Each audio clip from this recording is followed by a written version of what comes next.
Atividade número 3, matemática. Sistema de numeração decimal. O valor posicional dos algarismos.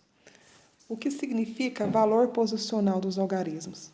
Que dependendo em que ordem o número se encontra, ele tem um valor. Por exemplo, se o 2 se encontra na ordem das unidades, ele vale 2. Se ele está na ordem das dezenas, ele vale 20. Se está na ordem da centena, ele vale 200. E assim por diante.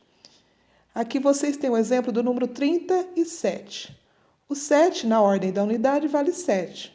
O 3 na ordem da dezena vale 30. Depois inverteu-se o número, 73.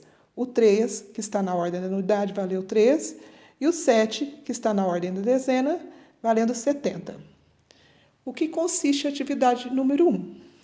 É uma tabela em que vocês vão utilizar a calculadora para realizar essa tarefa. Aí vocês têm alguns números em destaque aqui. Na primeira coluna, o algarismo que está em destaque é o 8. Só que ele se encontra em posições diferentes, é um número digitado. Depois, na última coluna, vocês vão ver que onde estava a ordem do 8, por exemplo, o 8 aqui no primeiro número está na unidade, no lugar dele está o 0. O que vocês vão fazer? Que operação que foi feita, vocês vão digitar na calculadora a operação que foi feita para esse 8, que estava na ordem da unidade, se transformar em 0. Digita na calculadora e completa a tabela. Atividade número 2. Vocês não vão usar a calculadora, vocês vão observar novamente o número digitado, na primeira coluna, e na última coluna vão comparar o número. O que houve? O que aconteceu? Compara os números em destaque.